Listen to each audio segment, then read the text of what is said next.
So we're here with Paul Brennan of Samsung. He's going to take us through this new device. It's the Samsung Galaxy S.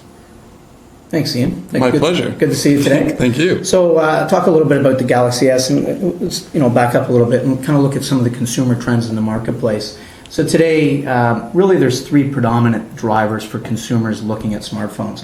One of them is, one of the things that consumers are looking for is connectivity on a device. So the ability to connect either through social networking sites, Facebook, Twitter, SMS, or through even email. Even though email has kind of dropped down a little bit, Facebook and Twitter and SMS have dropped up to be the predominant features that consumers are looking for. And then secondarily, people are looking to customize the device. Yep. So looking for a device that has an OS that allows you to run specific applications, allowing you to customize the device. And then the third component really is kind of the form factor, the look and feel of the device. Somebody wants a classic, sleek, good-looking device. And those are really the three parameters to which the Galaxy S was built around. In the marketplace, there is a lot of devices, absolutely, that take advantage of the HSPA network in the Canadian marketplace, which, interestingly enough, Canada has probably the most robust network system in North America for sure, and even globally. And at the same time, there's a lot of other phones that have screen technology that's touch technology out in the marketplace. Kind of what sets the Galaxy S apart from everybody else out in the marketplace is truly the screen. So it's a screen, it's a 4-inch Super AMOLED screen, incredible color variation on it, rich and deep. Because it's Super AMOLED, it's designed so that it's much more reflective in sunlight. So when you're outside, you can take advantage of the device and be able to see everything you're on it. It's even reflecting right off the light there. And it's like right on it. You can still see it clearly. Yeah. Sharp. Yeah, and it's based on Android 2.1 OS. Is it going to be upgraded to 2.2? I think the original is 2.1. It will be upgradable to 2.2. As well, therefore, you have available to the 55,000 applications out in the Google ecosystem.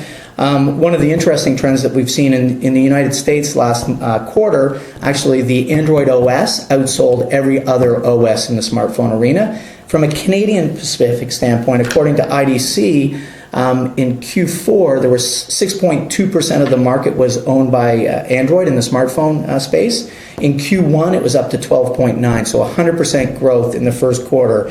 The trajectory that IDC is predicting is it will continue to grow, and at some point towards the end of this year or the beginning of next year, actually eclipse other OSs and become the most predominant smartphone OS, and you'll see continued growth in this arena. Google just makes money. Yeah. Well, they have a truly an interesting recipe that I think it works across all platforms, shall we say. One of the other things that Samsung has built into the device, I don't have my glasses on, but I'm going to try to go there. You should never do anything without your glasses, because then I'm relying on bad eyesight. Excuse me one second. What processor's in that? It looks like it's going pretty fast. Yeah, so it's a 1 gigahertz processor, and there's something built into this called Social Hub. And Social Hub allows you to consolidate all of your mail accounts. So your Google Mail, your Yahoo Mail, your Hotmail, your Facebook and Twitter into one common space. So ease of use is right there. So if you and I are tweeting each other and we're friends on Facebook, I can see the recent post that you've put on Twitter, or as well anything you put on Facebook. Your contact shows up with all of our intersect points on the device. One of the other things that Samsung has built into here is something called AllShare. And that is our in-market name for DLNA, which is Digital Living Network Alliance, which allows products to share content.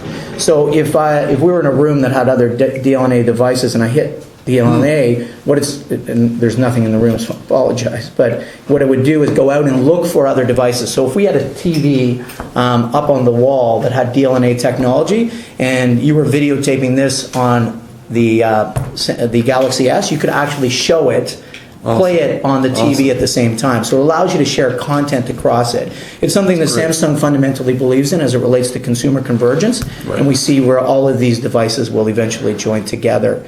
The other components of it, it takes HD quality video that you can load onto the device. It comes with 16 gigs expandable up to an additional 32 gigs on the device. Wow. It's a 4-inch Super AMOLED screen, as I mentioned earlier. It's 9.9 millimeters thick, so one of the thinnest all-featured smartphones in the marketplace. So it's even thinner than the Omnia, which was Yes. the Omnia 2, which was Actually, the Galaxy, the original Galaxy on the Bell network was our first thinnest Android device. This is even thinner than that. wow, great.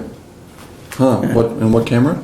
It's 5-megapixel camera on the device, Right. and it has panoramic view, which allows you to, if we were to take pictures in the room and move the camera, it would actually snap them all together, and then you can create Oh, a cool. panoramic view and load it up into your HD content at the same time. What else is on there that's interesting? Let's see some of the components. Vladimir, what other additional things would you talk about? I'm not in sure the actually. It came late, so I'm not sure what you already covered it. I heard people covering DLNA absolutely, so I'm not sure if you had the chance to talk about the social hub. I did talk about social hub. Yeah. And I'm not sure how much time actually spent on the display of the device.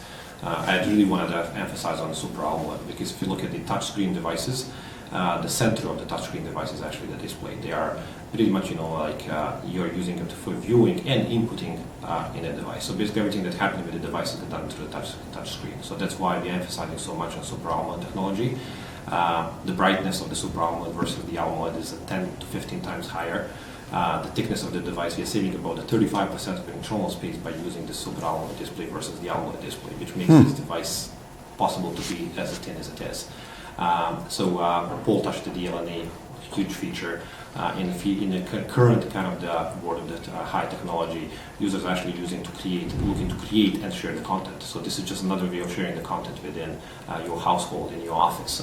You don't have to actually anymore to plug in the data device in the USB port to print the picture. You can just simply search for another DLNA capable device and actually send the picture directly for the print. It's fantastic. So, and again, so these are some of the major features. So if you look at this device actually been designed to actually support a smart life. So when we say the smart life, what we mean with smart life is the user actually to have access to the content anywhere, anytime. So this is the demand that actually the new generation is asking for. I want to have a 3G network, fast speed, and I want to be able actually to access my content anywhere and anytime.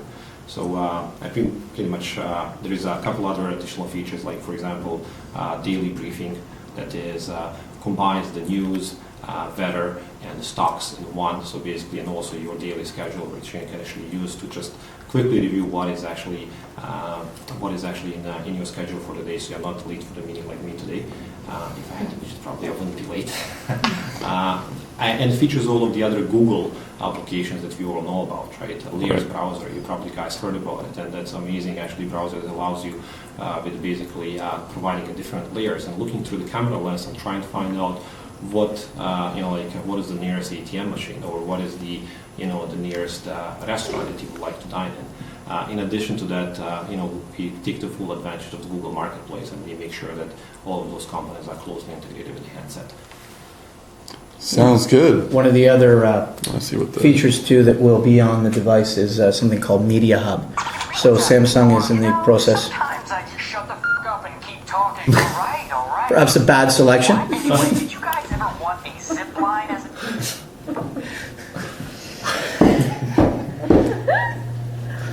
Clearly well done. Cool. So do you want to talk about the other one?